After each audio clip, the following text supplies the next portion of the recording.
Like my path was all over the place, publishing, bar, you know, physics, art, psychology. And now all of that actually comes together how I work with my clients.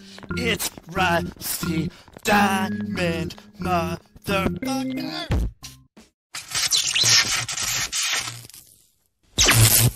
Yo, man.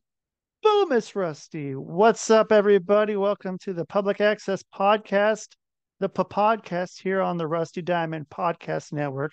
I'm your host, Rusty Diamond.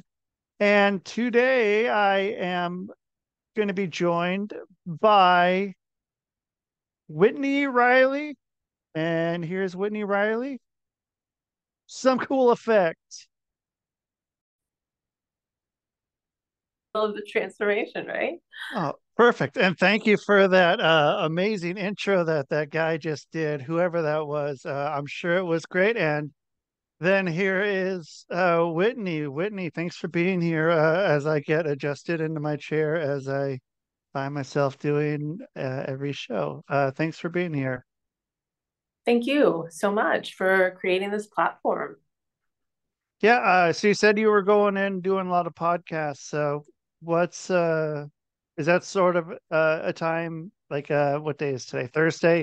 Is it a Thursday afternoon time that you set out each week for podcasts, or you kind of try to do a bunch in one day and then don't do them for a while, or how's that work for you? Both of those seem like a normal plan, right? But no, mine is like scattershot. One time I woke up at 2 a.m. I had a 3 a.m. podcast. So it's kind of been all over the place and just really enjoying the experience of meeting people all over the world. Was that an Australian person It was in the UK. in the UK at 3 a.m.? Mm-hmm. Okay. He was Wow, so that's sad. He was like, "Oh my God, I'm so sorry." I was like, "No," because there was some times to schedule, and I just was like, "Okay, I'll do it." I was like, "I made the choice to be here. It's totally cool." So right. yeah, So what'd you do when you woke up at 3 in the morning? Did you wake up right then, roll out, and just come right on to the show, or did you take a little time to get ready, or what? How'd that work? I did, and that's why I woke up at 2. I set the alarm for 2. Probably rolled out of bed a little bit later, right? It's like no. Right. But have some coffee. I actually just treated it like it was the regular time in the morning. Had coffee, kind of did my ritual to wake up, slapped on a little bit of makeup and brushed my hair, so I wasn't a total wreck. So, but I do not. Someone asked me right after, like, "Well, what did you talk about?" I was like, "No idea, no Those are the good ones. And you're like, idea." oh, okay, yeah, I guess I did. It's a surprise when you go back and listen to it. And you're like, oh yeah, we did. We touched on that. Who knows? Who knows? It makes it easier. You don't have to think about it the rest of the day. It's just Right. in one ear, out the other. And yeah. So then what time are you usually waking up at? I usually Somewhere between 6:15 and 7:15. do you use an alarm? Absolutely. Multiple snooze. I used to be like, get out of bed and do 20 push-ups. Like, didn't matter if I had 2 hours or 3 hours. Like, that was my thing. Just make yourself. And now I've kind of lapsed into hitting the snooze and like, I don't want to get wake up. So Um, so are you up like so if you're hitting the snooze a few times, is it like what's your thing to get up? Is it you have is it the standard Apple alarm? yeah, iPhone. Yeah. Okay, yeah, the Yeah. iPhone alarm. Oh. Do you ever change it, or have you or is that what wakes you up? And For a while, for a long time I held on to the alarm clock, my antiquated alarm clock, right? I still have it, but yeah, I finally switched over to the phone. Yeah. okay. How's that been working? If you're going from uh getting right up and doing push-ups to hitting the snooze, is it because I was gonna say if you click the link in the bio. You can get 20% off. Use the code Rusty for not really, but For your morning workout, like right out of bed yeah, workout. yeah. For these alarm clocks that wake you up with light. Have you Oh, seen those those. before? Yes, I have. I have. They wake you up and it's supposed to mimic the sunlight, and it gets gradually brighter as you wake up. Um, Do you have one of those? yeah, Do you like it, it? yeah, it's nice, and it's nice not having to. It's a lot less, a lot less jarring in the morning. But maybe that's what you need in the morning. Some people need that in the morning. Some people need a big something to get up, or else it's not going to happen. But um, I don't know. I Hmm, like talking about those, but yeah. I yeah. wonder if it will work. My son has followed in my footsteps. We're night people. Never want to go to Okay. bed, and then the morning comes difficult. What are you doing up at night? What's kind of your time to be awake? You have like, is that when you're most creative at night? Um,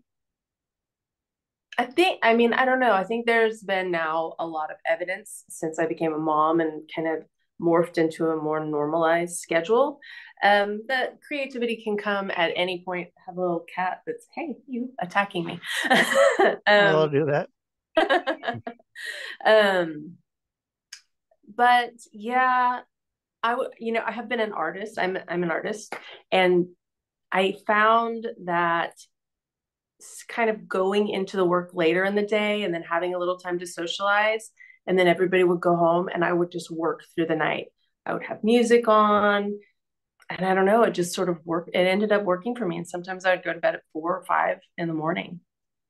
Yeah. And so then how have you, I guess, transitioned from that, or how do you still have times when I want to stay up, like you're set, like you're on working on whatever project you're working on, you just keep going and going until you get to a point when you can stop, if you can stop? So in the last 5 years, I worked on a painting project with a friend of mine. Sorry, we have a little Uh, visitor. Uh, I know that he one. is a new kitten. He doesn't know the ropes yet. He's like, "Hey, I'm number one." What is it like? Crash your podcast party here. Yeah, Um, right. It's just the random tale. so we would stay up really late sometimes. The first night we're like, we painted poems. Our friend passed away from cancer, and he had his last manuscript together. And at the reading at his memorial service, we were like, hey, we're going to paint every single poem in this last book. So there's 47. This is one of them behind me, but 47 poems. So the first time we're like, can we even work together? Because artists generally work alone, right? Um, and get a little ego-y about their Uh, vision, right? Sometimes it Sometimes. happens. So that first night, we are like, well, let's just give it a shot. And we read some poems and we did some small work and drank several bottles of wine. And I think we went to bed at 6 in the morning. Oh, wow. Yeah, we were like, this is totally going to happen. And it took us 5 years, and we painted every single one. So So how many people were there that were painting these of 47? originally there were three of us, and then one dropped out, and the original one that we painted until 6 in the morning, we finished it up. So Oh, yeah, it's kind of so cool. there's only then two of you Mm-hmm. then after? Wow. Yeah. Okay. But the rule was that every painting had to be touched by both people and called by, or all three people. Like every single painting was all of us doing it. Nobody was going to just do one and go, yeah, okay, you did it. And that's great. So that was the rule, that they were all collaborations. So how did that work? Um, we had a little Yoko Ono moment, like a breaking up the band sort of thing. We're called Band of Artists project. Okay. Kind of like bands come together, right? You have all the different um, layers of sound creating a song. And so we Right. thought, if we create, we take the original poem and then we layer the different elements of art, we're creating like a visual band, to experience, to participate in. Yeah. And so, I mean, were there any, Yeah, uh, it got crunchy. yeah, there were a few of them, more than one. Well, I think more than artistic problem, it ended up being a communication problem, you know? Yeah. What do you mean? Um, we like just in the beginning, we were just kind of like free for all, like throw it all on the table, anything can work. And then you start to isolate what works, what doesn't. Should it be representational, or should all of them be abstract to capture the essence of, Paul's poems? Um, and there was some words about boundaries, thinking that that was heard and the other person didn't hear it.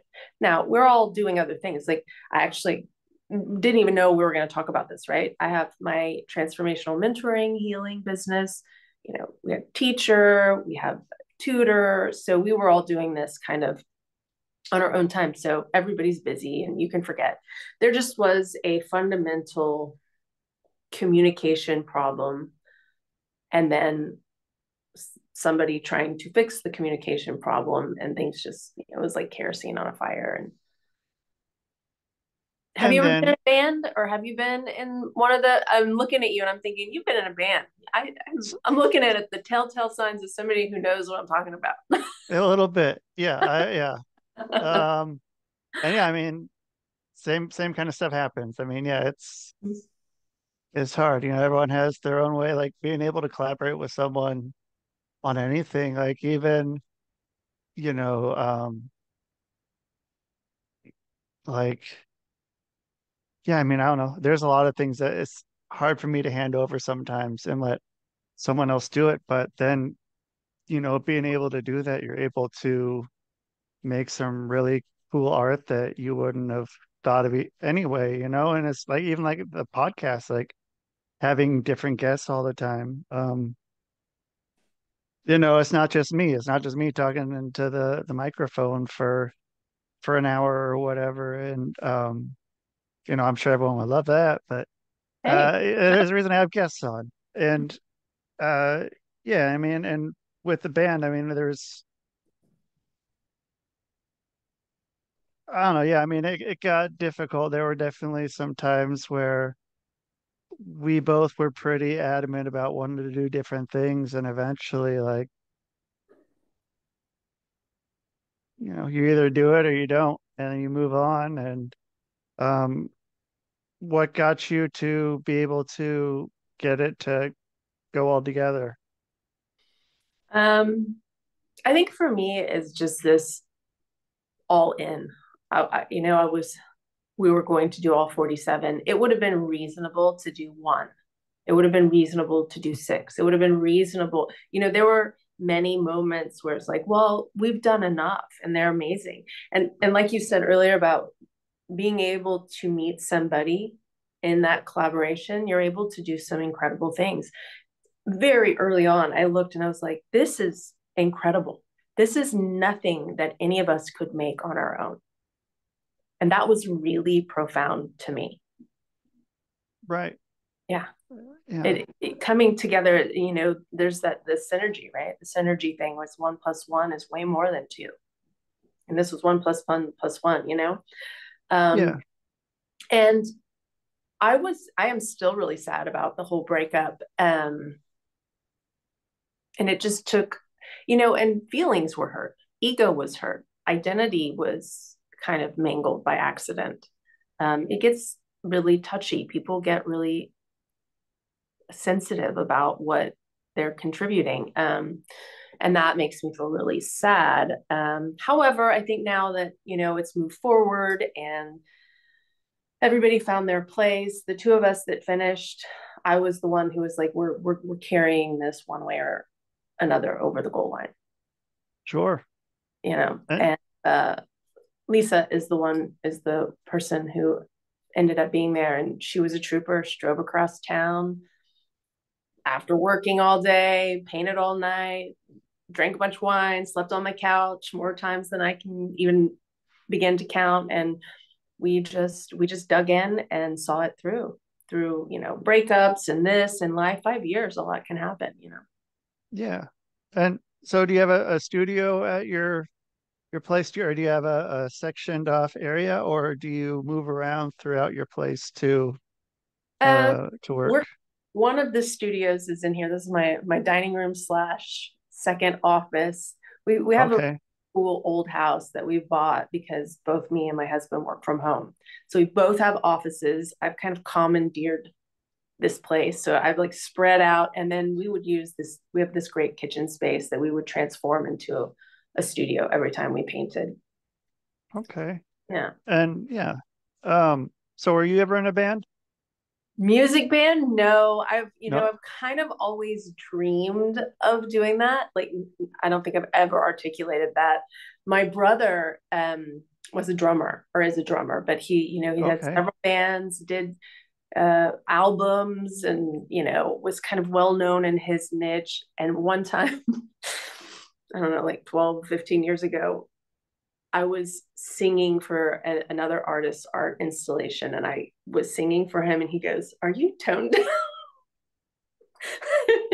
It's just like, I think a lack of aptitude. In my mind, I'm amazing, but it comes out like cardboard. So Not everyone's a singer. Maybe you're but then it's those voices that are different that are the ones that people, gravitate to. And I yeah, don't know. One of the weirdest things I ever heard was if you go and you take, I believe it's the back of your hands like this, and you put them behind your ears, and you talk, and that's how you really sound like, but you hear it differently um, when it's normal, when you're just talking normal. But if you put your hands like with the back of your hands against the back of your ears, you start talking, it sounds different than it normally does. And huh, that's how you sound to everybody else. interesting. I guess it like vibrates back into your ear instead of going out. Huh? Yeah. Crazy. Yeah. So yeah, if you maybe it's an upgrade, maybe it's a downgrade, who La, knows? But la. yeah, you never really know. And like I don't know, that one kind of tripped me out a bit because I was like I always thought my voice was weird, and so like hearing that and hearing how it was different than what I heard in my head was kind of nice. But then yeah, like oh, okay, that is mm, yeah, that sounds worse now that I know how everyone else is hearing it. So it's like oh, okay, well, but it's cool. Like it's unique though. Yeah. So did you ever play any instruments or anything? If your brother was a drummer, did you go into his room and play with his drum set? Yeah, can't keep a beat, but I did play the piano for quite some time as a young person. How did you learn? Did you learn by sheet music or did you learn by other ways? A little of both. Um, Okay. I was 20 something when I learned that I was dyslexic. And, like all my other teachers, my piano teacher was like, just read the sheet music. And I found, my little workaround to kind of figure it out by ear and by memory. So yeah, it was a little combo. And yeah, because I mean, I don't know if even now they really even teach sheet music. It doesn't seem very common anymore. It seems more of being able to teach people how to, I guess, more play to compose and riff as opposed to, play Theory. over, something that's already been done. Or yeah, find different ways of doing it because I don't know if sheet music is for like it's not really for you, sort of is, but not really. And so I mean there's better ways. And like I wish I learned on, all sheet music. It was like I didn't learn how to play. Like I just learned how to, basically do Read it. exactly what was on the sheet. Yeah, read the music and play along to that. And so yeah, it wasn't until I mean Probably after YouTube came out that I started to learn some other ways of doing that. But yeah, I mean, I was playing piano and growing up and then a little in college, but yeah, it was the Piano was same your sort of thing. instrument too? Yeah, I wasn't any good, but I played. Uh, yeah, Yeah. I could. Well, I knew in college that if I took the course, I needed a good grade. So I knew if I took that and I took the beginner's course in college wasn't a smart decision for me. It was there looking back, it was stupid and I shouldn't have done it. There's like I love to learn. I love to learn about a lot of things. And yeah, I don't know. I would there's definitely other forms of learning for some people. And I wish I would have done little things a little differently, but Yeah.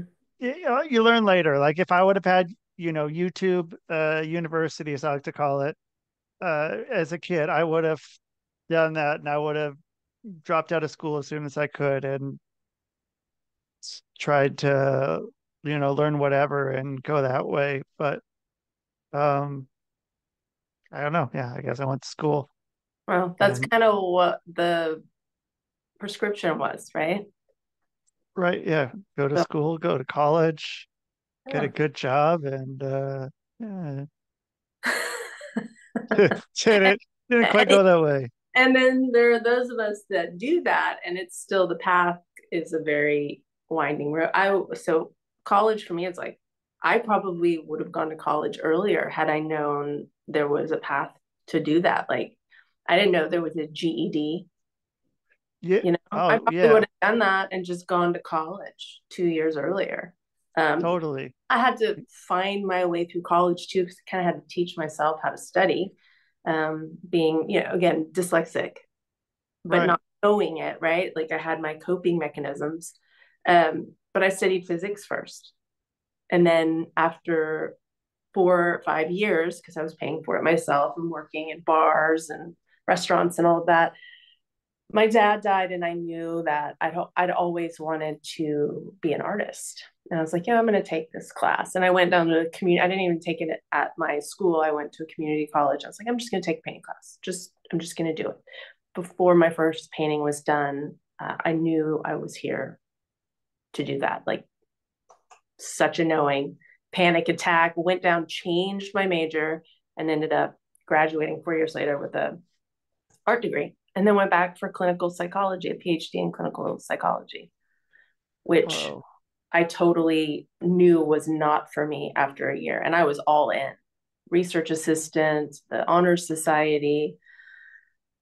And I knew there was something different because it was like putting people in boxes and managing that box, right?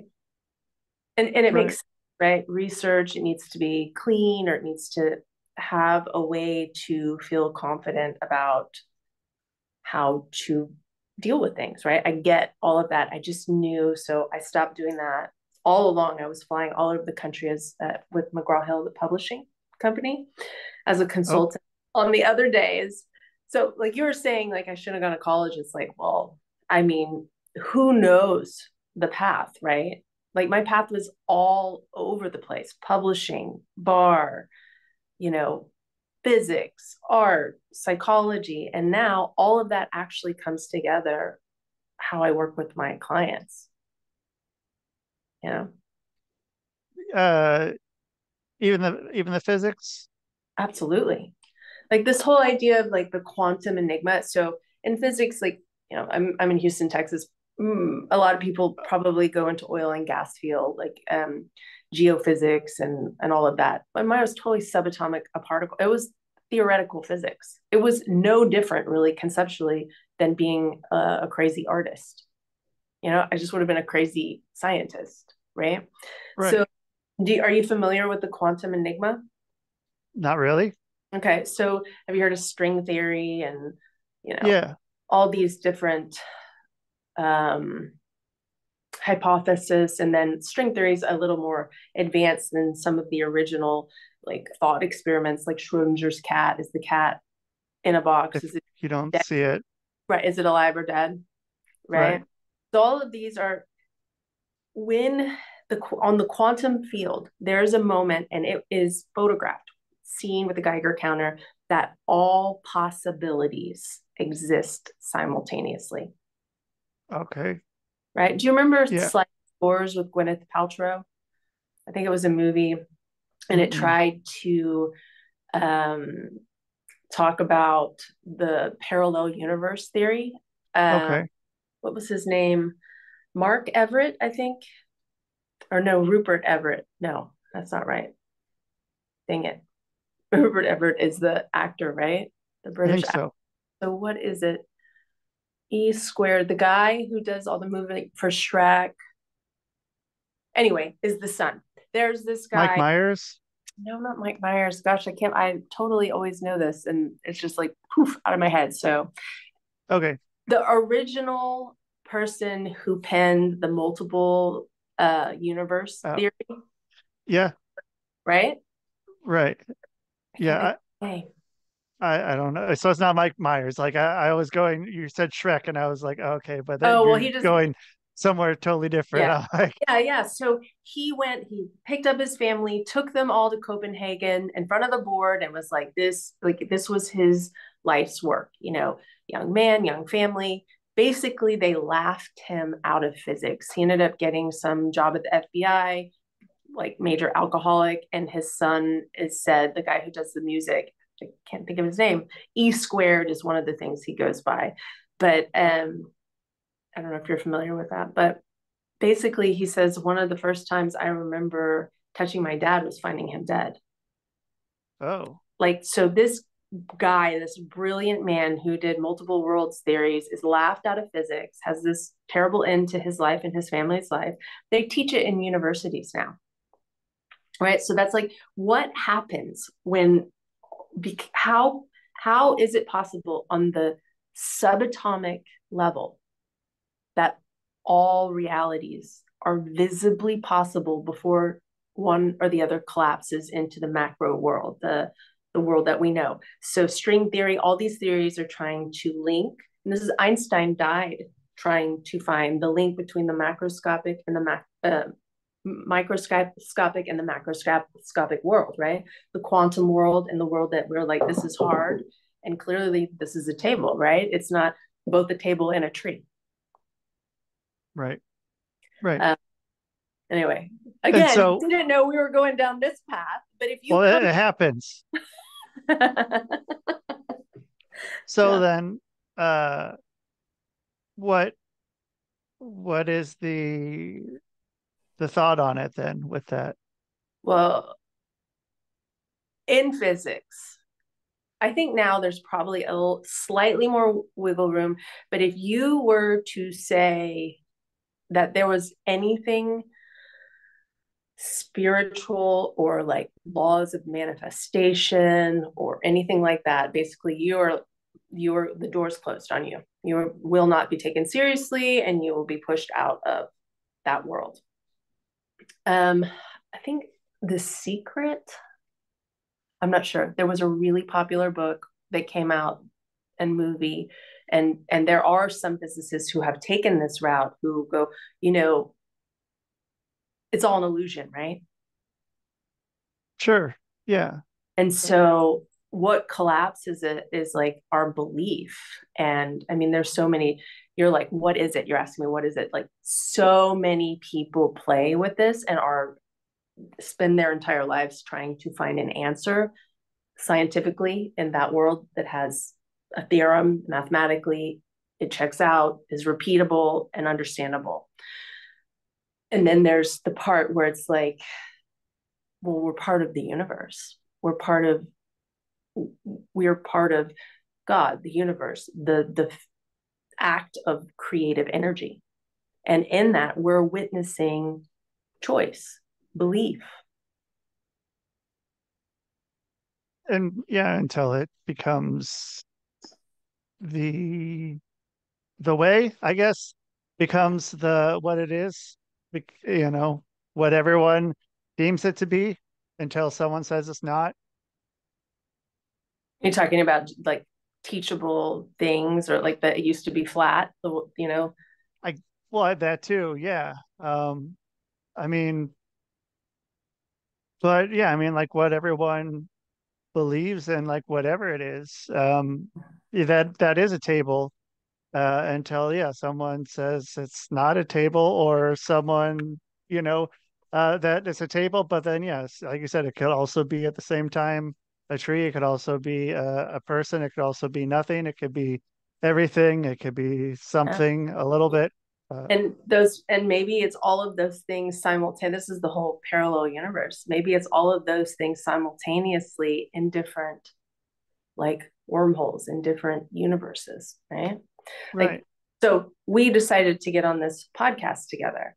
So go back a few months ago, whenever we set this up, and there, in that moment, there's the potential for us doing it a year from now, 6 months from now, today's date, never doing it at all. All of those possibilities simultaneously existed and are visible. Right. And So so what if do we? each one is happening? Yeah.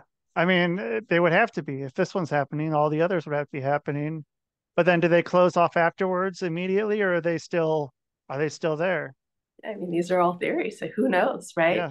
But here we go. Okay, we're here. We made this decision. So this is how it kind of comes into my work now. It's like, okay, so all possibilities, and we chose this one. This is what we have to work with, right? Right.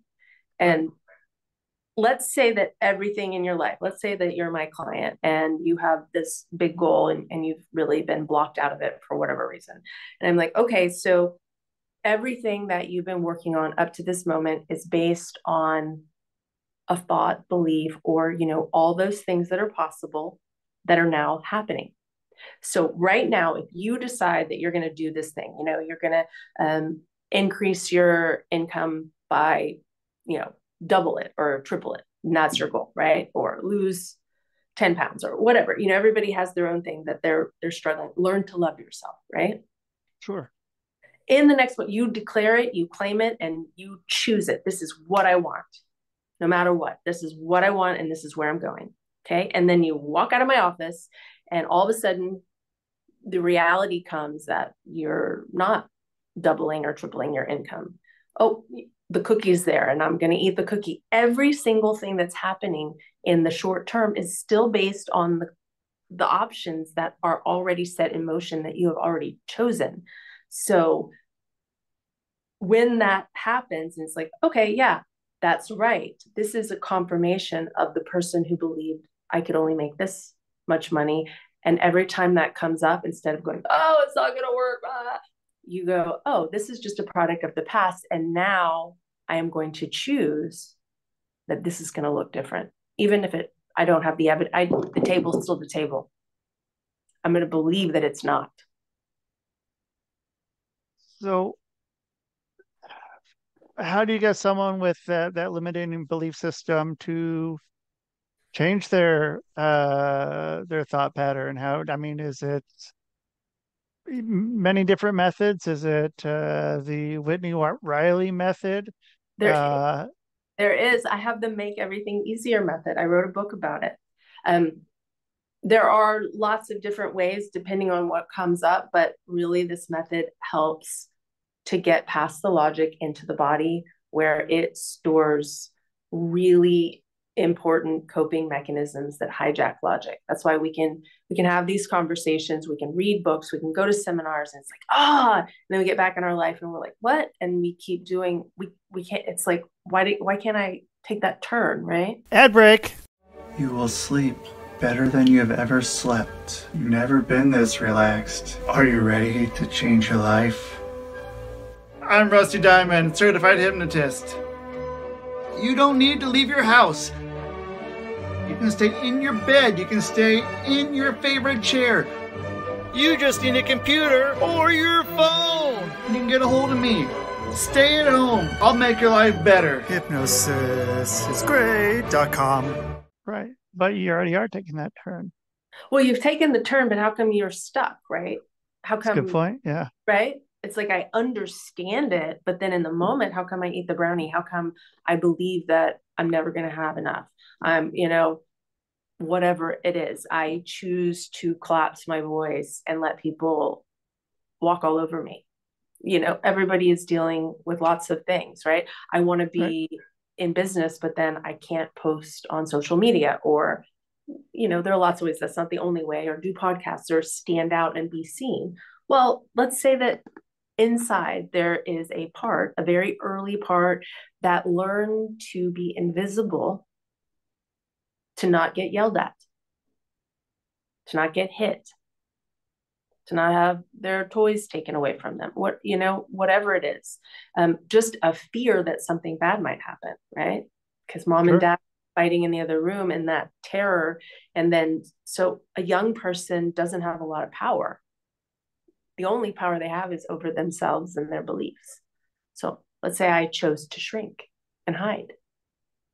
Anytime I'm looked at, my nervous system is going to hijack that logical part, no matter how many books I read, no matter how many seminars, and it's going to be like, you're in like life or death danger, right? And so it Right. doesn't matter if we're 20, 30, 50, 80 years old, and we're like, I look at them, they're standing up.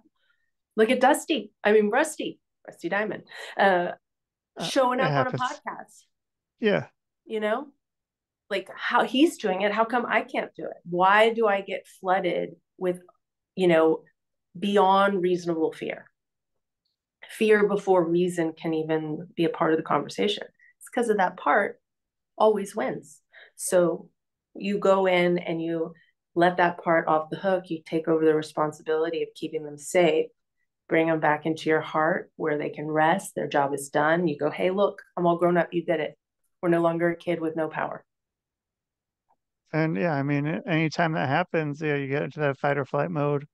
You make irrational decisions, and you can't take in any new information. All you can do is flee. Or And free. so you're kind of just screwed right there, anyway. Like going back and working through that stuff is so important and helpful, and you would never ever realize it until you see someone else do it, or you hear about someone doing it, you're like, yeah, well, maybe that'd be nice, but like, yeah, until you do it or you witness it very firsthand, then maybe you might not understand it, but how important it is just to get out of that. And like how many times, someone can react poorly without them, and just chalk it up as that's how I am, but that's how you were. That's how you are, because that's how you were. Right. And it's not how it needs to be, though. That's just, that's something that you can knock out in a relatively short amount of time Yeah. and be able to change your whole life. I'm sure you see it doing hypnosis. Sure, all the time.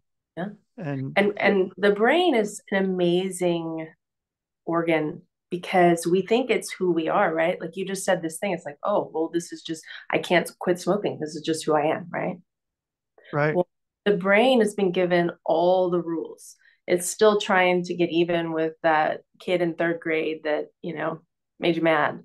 Or, yeah, it's holding all of this, your identity, the tools, eat the cookie, don't eat the cookie, all the things, right? And we think, well, I can't because my brain says I need to have the cigarette, right? right, I'm going to get them out of the trash, dry them off with the hair dryer, whatever, reconstruct them and have the cigarette because I have to have, my brain says I have to have it. When you realize that your brain is not who you are, it's a tool like your hand or foot, right? It's here for right, us, right? We are in charge of our brain, not the other way around. It is incredible that, yeah, okay, the experience of dad raging at me and threatening me did happen to me, but it isn't who I am, and it never will be. right. And I mean, that's a hard one to say to somebody, especially kind of now in 2024, to say that to say you are not your trauma. Mm-hmm. Like your trauma does not define you, and if it does, like it doesn't need to.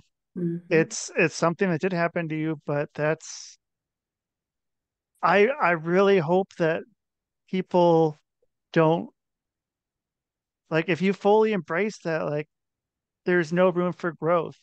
There's no room to make yourself feel better, and you end up with that, yeah, the short term pat on the back anytime that starts to happen from someone else.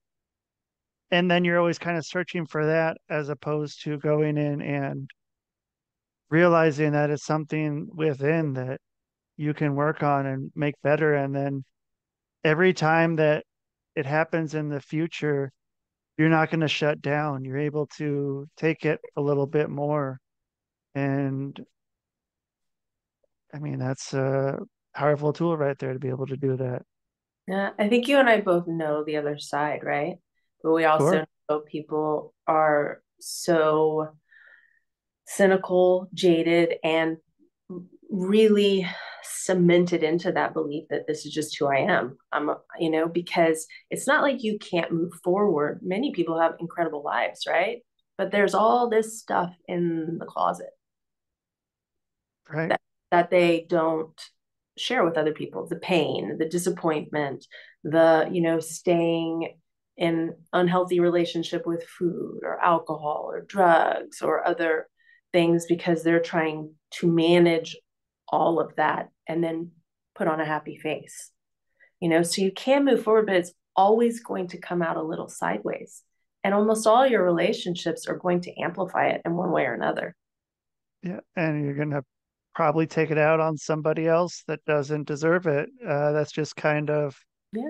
and it's the same thing with past relationships, not working through those. Like it kind of sucks for whoever, that you might be in the relationship with. Then after that, like they're paying the price for someone who didn't want to work on themselves, and it's not their fault at all. They just, and that's a hard one, a hard pill to swallow for a lot of people. Like, and that's I don't know. It's I don't know. I don't know how to tippy toe around that one. Well, here's the new thing that I really like leaned into, and you can give me your insights on this. We're all doing the best we can, right? No one tried to traumatize us. They came from their own version of trauma. We're humans, we're, you know, giving it the old experimental try, right? With Right. a lot of tools that actually make things worse. Right. Right. And but that's been the standard. So I think Will Smith says it where it's like, it's not what happened to me isn't my fault, but it is my responsibility. And I started this new meditation where it's like, I take full responsibility for everything in my life, everything, every choice, every action, every non action, every procrastination, every, workout, non workout, food item, whatever, right? And my body is like, wait, hold up, hold up. It's like the feeling, right? Right. Like conceptually, when you think about that, it's like, well, no, I didn't. The little kid who's like, I didn't choose to be born. You did this to me, man, right? Right. Like that part came up like, whoa. But then I was like, sit with it and like give it, like release everything that does not vibrate with that. Just for 5 minutes, sit here. And all of a sudden, the turn is the gift. Oh my gosh, I'm the most powerful person in my life. Nobody has more power than me.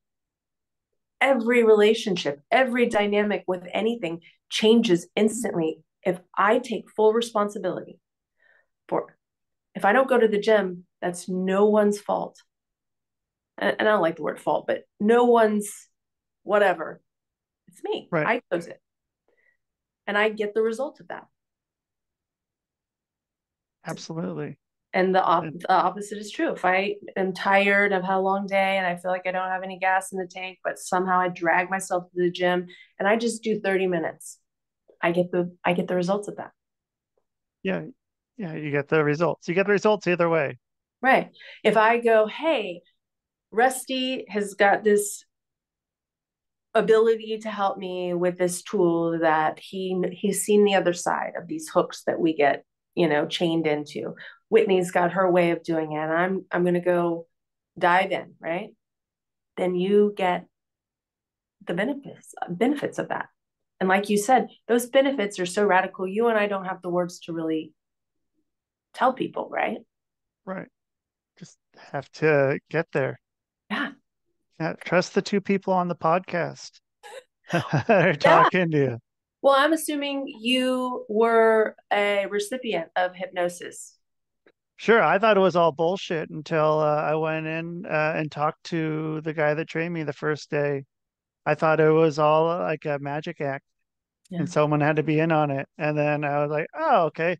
I'm really happy I'm wrong. I am really happy I'm wrong. This is amazing. Yeah. And Same so, with EFT. I have all these different. I do a little hypnosis with what I do. It's kind of a little of this, little of that, all put together like a stew. But EFT was a big one. I don't know if you're familiar with that emotional freedom technique, oh, tapping on the meridian oh, point. the tap. Okay, yeah, the Yeah. tapping. Yeah.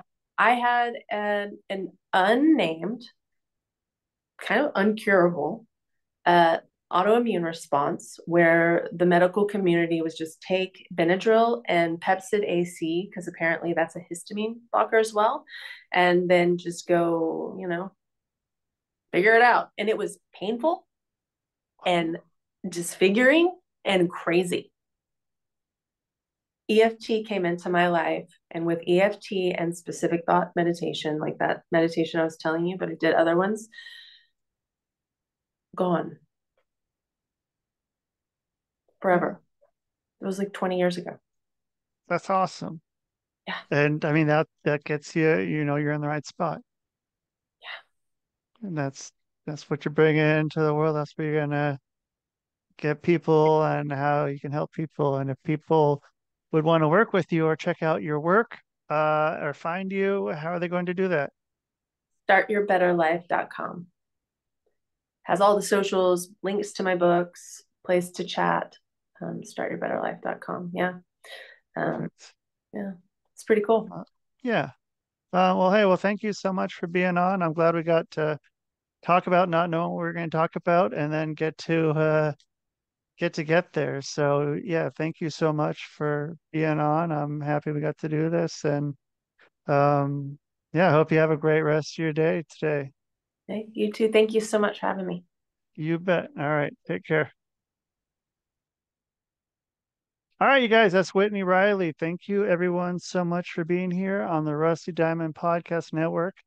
I'll put all the links for Whitney on there, and check out me. Go to rustydiamond.net.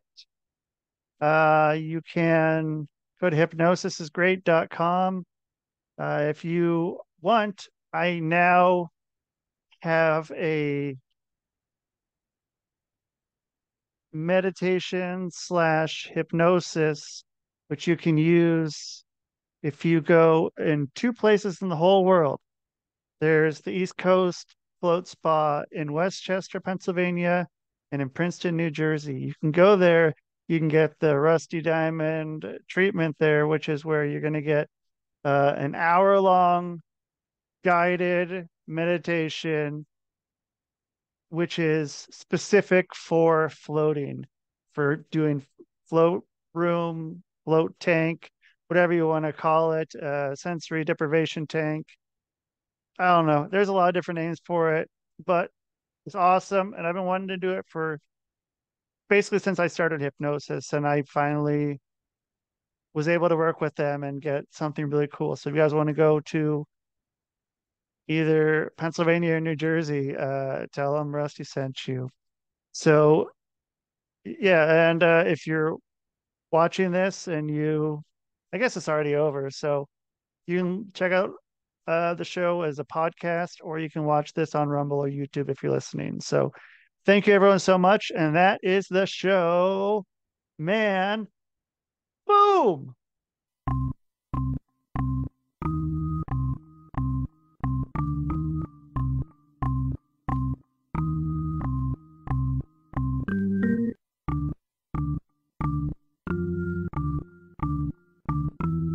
It's Rusty Diamond, motherfucker.